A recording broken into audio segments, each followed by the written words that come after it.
Shalom alaikum, berjumpa dengan saya pada perenungan hari ini, hari Minggu tanggal 14 Januari 2024. Kembali saudara, di pagi yang cerah ini kita mau bersyukur di dalam doa kepada Tuhan Allah kita yang selalu memberkati kita. Dan juga jangan lupa, berilah senyuman dan sapaan kepada saudara-saudara kita.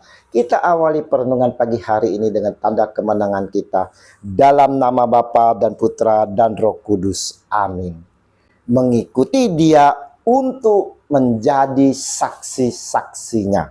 Bacaan liturgi hari ini diambil dari bacaan kitab pertama Samuel bab 3 ayat 3b sampai dengan 10, dilanjutkan dengan ayat 19.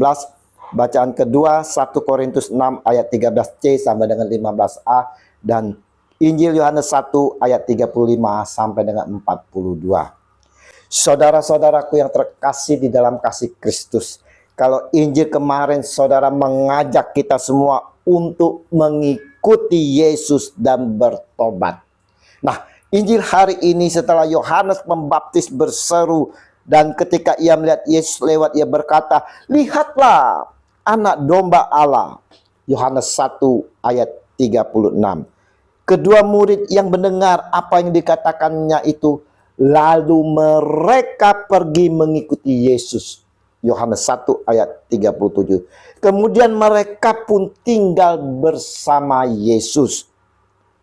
Andreas, murid Yesus ini, menjadi percaya dan mengakui Yesus adalah Mesias setelah mendengarkan ajaran-ajarannya. Andreas mula-mula bertemu dengan Simon saudaranya, dan ia berkata kepadanya, "Kami telah menemukan Mesias," artinya Kristus. Ia membawanya kepada Yesus. Yesus memandang dia dan berkata, "Engkau Simon, anak Yohanes, engkau akan dinamakan Kefas," artinya Petrus.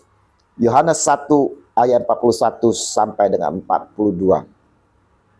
Saudaraku, dari perjumpaan dengan Yesus ini saudara, ada kerinduan untuk mendengarkan apa yang diajarkan. Kalau kita lihat proses mengikuti Yesus adalah mau mendengarkan apa yang disampaikan orang lain tentang Yesus. Bisa pengalaman indah yang dialami, atau kesaksian-kesaksian, atau juga mendengarkan dari renungan-renungan maupun homili. Setelah kita mendengar akan kebesaran kasih Yesus, ada suatu kerinduan lebih mendalam lagi untuk bersama Yesus. Kerinduan untuk tinggal bersama Yesus, saudara.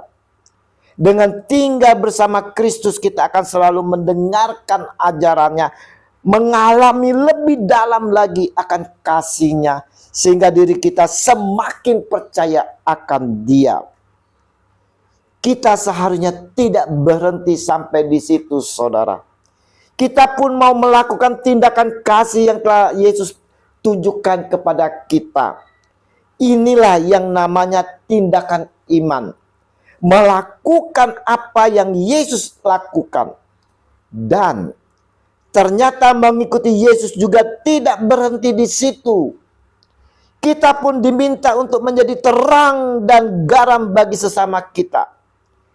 Dan memang Yesus telah menunjukkan kepada kita semua, kamu adalah garam dunia. Kamu adalah terang dunia. Matius 5 ayat 13 sampai dengan 14.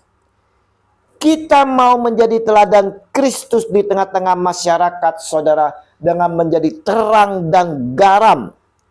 Dan tentunya kita mau menjadi saksi-saksi Kristus. Inilah nasihat Rasul Paulus kepada kita. Sebab engkau harus menjadi saksinya terhadap semua orang tentang apa yang kau lihat dan yang kau dengar.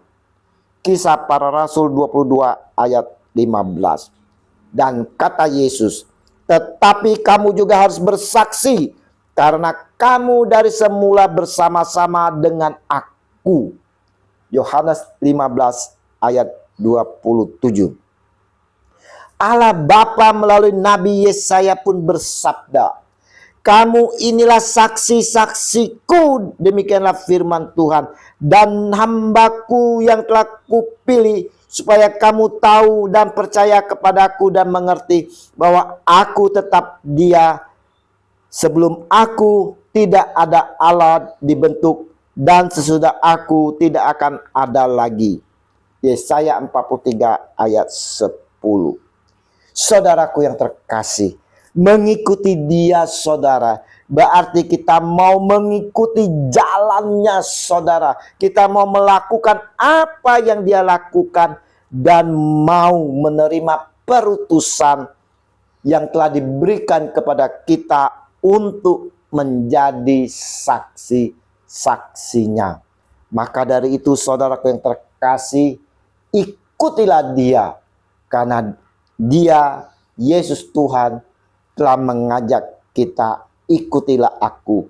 Maka ikutilah Dia, ikutilah jalannya, dan lakukanlah dengan tindakan iman, dengan perbuatan kasih, seperti Yesus sendiri telah memberi teladan kepada kita. Kemuliaan kepada Bapa, Putra, dan Roh Kudus, seperti pada permulaan, sekarang, selalu, dan sepanjang segala abad. Amin. Dalam nama Bapa dan Putra dan Roh Kudus. Amin. Selamat berhari Minggu. Mari kita persiapkan hati bersama keluarga untuk menyambut Tuhan kita di dalam perjamuan Ekaristi. Dan terimalah perutusan, karena kita diutus. Shalom Alehim.